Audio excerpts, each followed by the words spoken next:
What up, guys?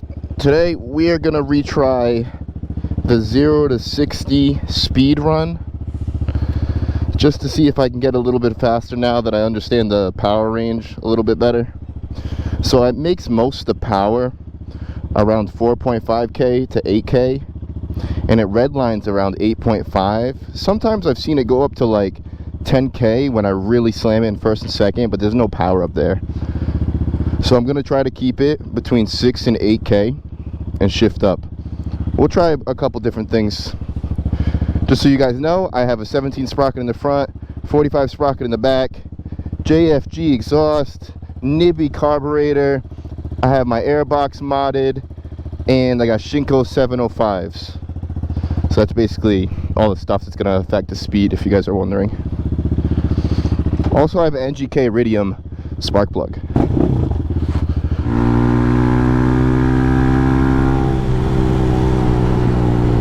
Something about my bike lately has been feeling faster.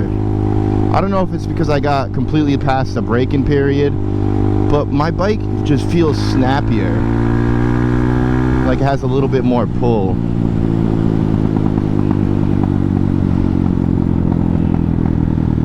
That popping tells me we're running a tiny bit lean, but might be able to jet it up a little bit higher.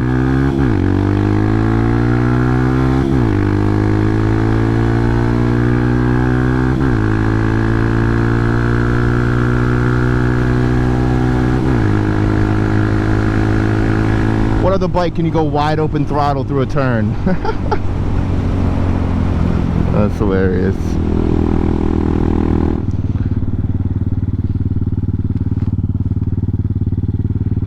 Those tight U-turns. All right.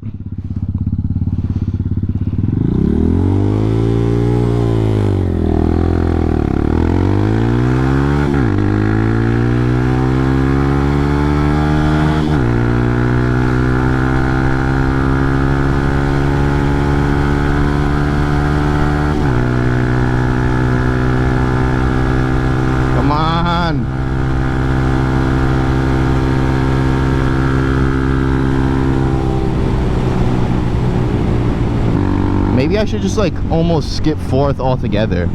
Like use fourth to get from like 49 to 53 and then pop right into fifth to try to drag the rest out. Alright, I'm gonna just dump the clutch this time.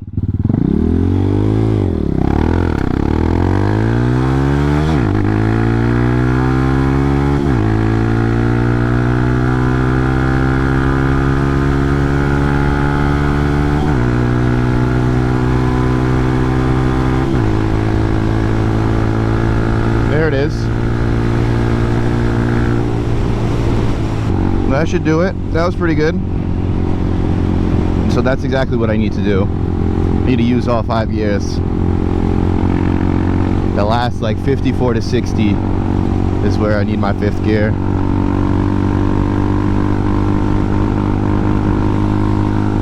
Alright, one more try.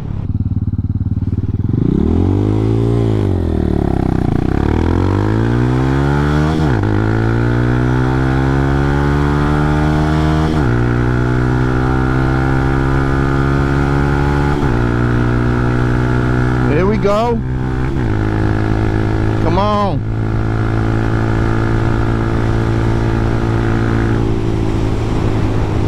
Alright, that was a little bit better. We used a little bit more of 2nd gear.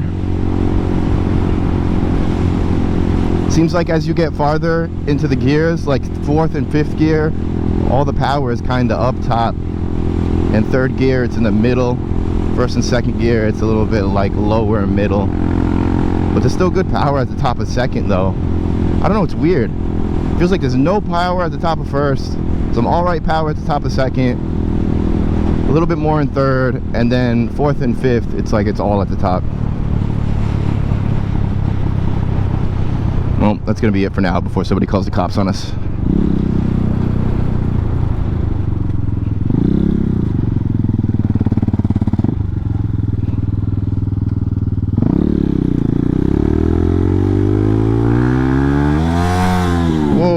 What the the fuck just happened?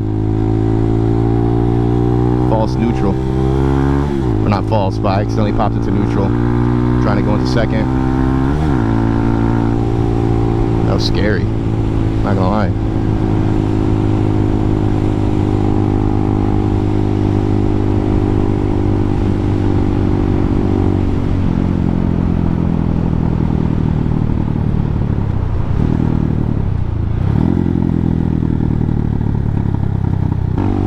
I want to learn how to wheelie on this thing, but I'm scared I'm going to bend the front rim, and I'm also scared I'm going to loop and break my ribs on my back. And I don't want to do that. I'm too old for that shit. So maybe I should stay away from wheelies. Maybe after a couple years of riding experience, get like a little Grom just to stunt with,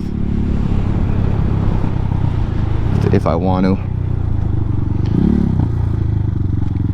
Just getting a bike that's powerful enough to power wheelie every now and then will be enough for me.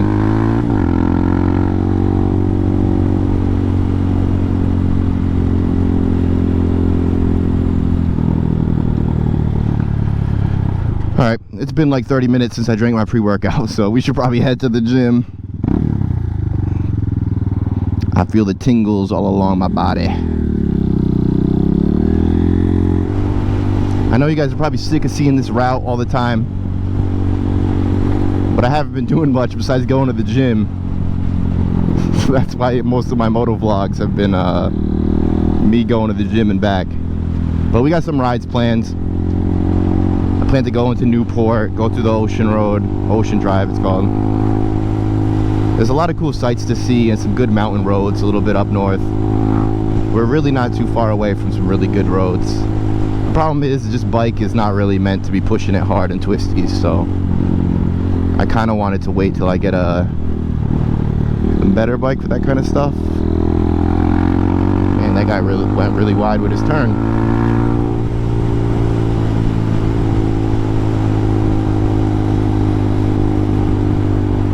So yeah, I know I've been talking about all these more powerful bikes, but maybe I might just get a SV650 just because it's a lot more budget friendly right now until the channel kind of takes off and can pay for a better bike. And I could take that bike to a track. It's apparently pretty popular both to use on the street, on twisties, for commuting, and you can bring it to the track and it'll fit right in. Lots of available parts, tried and true platform, good 0 to 60. Apparently it's like 3.7 seconds 0 to 60. Doesn't have a huge top end and only goes up to like 130 miles an hour, but it's quick off the line.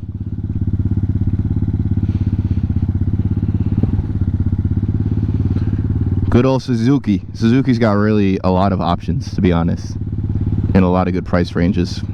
People give Suzuki a lot of shit for not really building up their platforms, but they've done a good job of making their platforms affordable, while everybody else has gone up considerably. Like if you look at something like the Yamaha R7 or the Honda CBR 650, those things are way more expensive than they should be when you compare them to the Suzuki versions, essentially. Like a 750, you're getting so much more bike for your money than a CBR 650. Obviously those two bikes are for different applications, but they're around the same price range. And it's honestly crazy the difference between the two. And that's the case between Suzuki and pretty much all their competitors. You don't get a lot of electronics, you don't get a lot of like new stuff with the Suzukis, but you get tons of performance for your money. Which a lot of times, that's kind of just what you want out of a motorcycle, right? Unless you have a ton of money to spare for all the cool electronics, that kind of stuff is just kind of a plus. Although it would be nice to have traction control for when I'm hammering the throttle too hard out of twisties.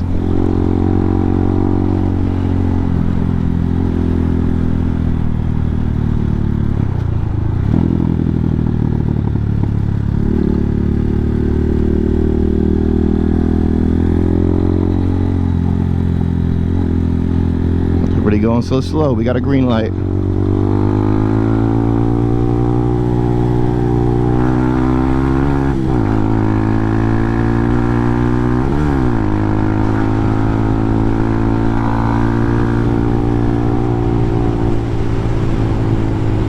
feel like I could jump off my bike into her passenger seat. I would definitely break every bone in my body, but it would be kind of cool.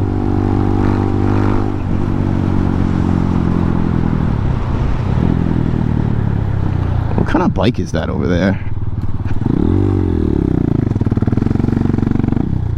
I see a little bike over here. I kind of want to look at it.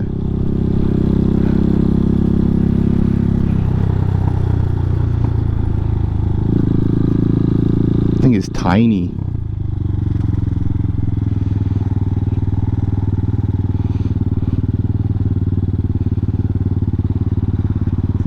Oh, that's a Chinese bike. It's got like the same dash as my bike does. That thing's crazy.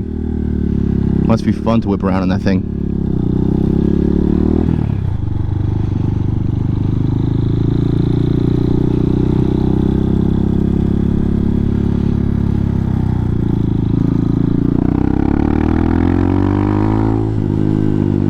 Alright, time to head to the gym, y'all.